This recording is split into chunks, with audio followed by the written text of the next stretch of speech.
বিসিবির জরুরি সভা চলছে যুব ক্রীড়া মন্ত্রণালয়ে। আজকের সভায় অনলাইনে যোগ দিয়ে পদত্যাগ করেছেন সভাপতি নাজমুল হাসান পাপন। তার স্থলাভিষিক্ত হতে পারেন ফারুক আহমেদ। তার পাশাপাশি উপস্থিত আছেন নাজমুল আবেদিন ফাহিমও। এই সভায় সরে দাঁড়াবেন বেশ কজন পরিচালকও। সরকার পরিবর্তনের পর এটাই হবে বোর্ডের প্রথম বৈঠক। আগের পরিচালকদের মধ্যে উপস্থিত আছেন মাহবুব আনাম, কাজী এনাম, আকরাম খান, সাইফুল আলম স্বপন, ইফতিখার মিঠু, সালাউদ্দিন চৌধুরী ও ফাহিম সিনহা। 250-টিরও বেশি ডিজাইন অপশন নিয়ে ওয়ালটন স্মার্ট ফ্রিজ, বোঝে আপনার প্রয়োজন।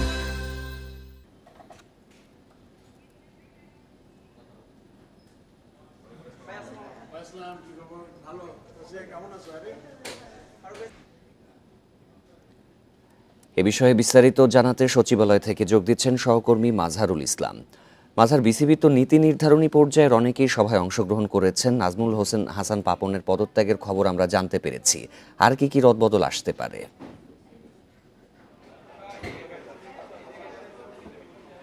দেখুন, মনে হচ্ছে যে অনেক বড় পরিবর্তন আসবে, কিন্তু আপাতত তেমনটা নয়। যে বড় পরিবর্তন সেটা হয়তো শুনতেই পেরেছেন যে নাজমুল হাসান পাপন পদত্যাগ করেছেন, এবং আমরা সেটা জানতে পেরেছি যে মিটিংটা হচ্ছে সেখান থেকে। এবং আর একটা পরিবর্তন আমরা জেনে গেছি, সেটা হচ্ছে জালাল ইউনুস গতকাল পদত্যাগ করেছেন।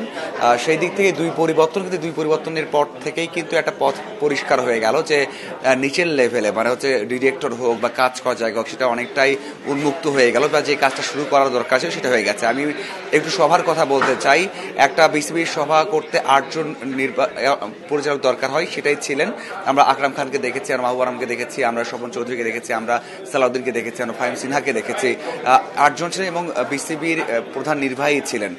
এরপর মিটিংটা শুরু হয়েছে, এবং একটা যে মিটিংটা হচ্ছে সেখানে কিন্তু ফারুক আহমেদ রয়েছেন নাজমুল আবেদিন ফাহিম রয়েছেন। তাদেরকে নিয়ে হয়তো বা অনেক বড় একটা পরিকল্পনা আছে। কারণ আপনি জানেন যে বাংলাদেশ ক্রিকেটের আপাতত কোনো কাজ হচ্ছে না সেভাবে।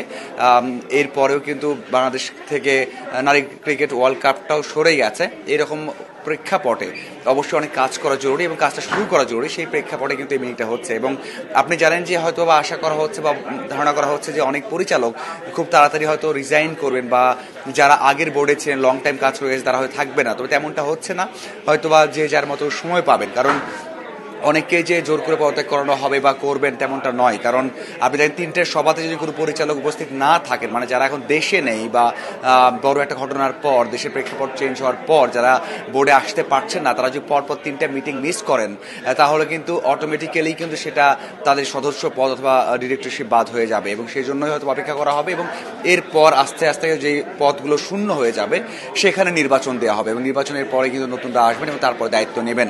তবে যে পরিবর্তনটা সবার দরকার ছিল বা কাজ শুরু করার দরকার ছিল, সেটা হচ্ছে বিসিবি সভাপতি পদত্যাগ। 12 বছর পর সেই জায়গাতে পদত্যাগ করেছেন, এবং ভিডিও কনফারেন্স অথবা ফোনের মাধ্যমে সেটা কিন্তু নিশ্চিত করেছেন। এবং এখন থেকে হয়তোবা যে এখন সভাটা চলছে সেখানে হয়তোবা প্রস্তাব করা হবে নেক্সট সভাপতি কে হচ্ছেন এবং বোর্ড ডিরেক্টর কারা হতে পারেন। কারণ আপাতত 2টা পদ ফাঁকা হয়েছে। একটা সভাপতি সেখানে কাজ করবেন নাজমুল হাসান পাপনের জায়গায়, হয়তোবা আমরা ফারুক আহমেদ দেখতে পারবো, এবং আরেকটা ডিরেক্টর যিনি জালাল ইউনুস নেই, সেখানে হয়তোবা আমরা দেখতে পাবো নাজমুল আবেদিন ফাহিম। কারণ এই দুজনেই কিন্তু এই সভাতে উপস্থিত আছেন। নতুন সভাপতি হিসেবে কার নাম বেশি শোনা যাচ্ছে?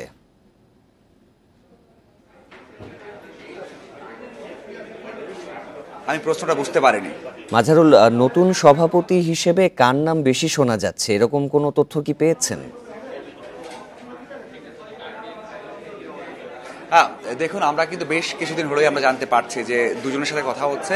অনেকের সাথেই কথা বলা হয়েছে যে হয়তোবা উপদেষ্টাদের পক্ষ থেকে বা গভর্নমেন্টের পক্ষ থেকে কথা বলা হয়েছে, বা বিসিবির কোনো দায়িত্বশীল কর্মকর্তারাও কথা বলেছেন বেশ কয়েকজনের সাথে, সাবেক ক্রিকেটার অথবা সংগঠক বা সাবেক নির্বাচক, তাদের সাথে। তবে সবচেয়ে বেশি যে নামটা এসেছে সেটা ফারুক আহমেদ, এবং এখানে সবচেয়ে বড় বিষয় হচ্ছে যেটা স্পষ্টভাবে বোঝা যায় যে ফারুক আহমেদ কিন্তু এই মিটিংয়ে আছেন। মানে বর্তমান পরিচালকদের সাথে ফারুক আহমেদ আছেন, এবং আর একজন আছেন নাজমুল আবেদিন ফাহিম, যার কথা বলছি। 2জন আছে, তার মানে আপনি বলতেই পারেন স্পষ্টভাবে যে এই দুজনের মধ্যে একজন হচ্ছেন সভাপতি, এবং সেই একজন হয়তো আমরা বলতেই পারি গত কয়েকজন আমরা আলোচনা করেছি, কথা বলেছি, বা বিভিন্ন সূত্রে জেনেছি যে ফারুক আহমেদ হচ্ছে বাংলাদেশ ক্রিকেট বোর্ডের নেক্সট প্রেসিডেন্ট এবং সেই সম্ভাবনাটাই বেশি। তার আগের কাজ করার অভিজ্ঞতা, তার শিক্ষা এবং তার সবশেষ যেই কাজ করেছে হাতুরুর সাথে বা বোর্ডের সাথে, সেই এক্সপিরিয়েন্সগুলো, সাবেক অধিনায়ক ছিলেন, সেই এক্সপিরিয়েন্সগুলো অবশ্যই কাজে দেয় এবং তাকে নিয়েই কিন্তু সম্ভাবনা বেশি এবং তাকেই হয়তো আমরা দেখতে পাচ্ছি পরবর্তী সভাপতি হিসেবে। এবং যেটা বলছিলাম যে একজন ডিরেক্টর ফাঁকা হয়ে গেছে, জালাল ইউনুস নেই, সেখানে এনএসসি থেকে একজনকে মনোনয়ন দেওয়া হবে, সেটা হয়তোবা নয়, নিশ্চিতভাবে বলা যায় যে নাজমুল উদ্দিন ফাহিম হতে যাচ্ছেন। বিসিবির জরুরি সভার খবর সচিবালয় থেকে জানাচ্ছিলেন সহকর্মী মাজহারুল ইসলাম।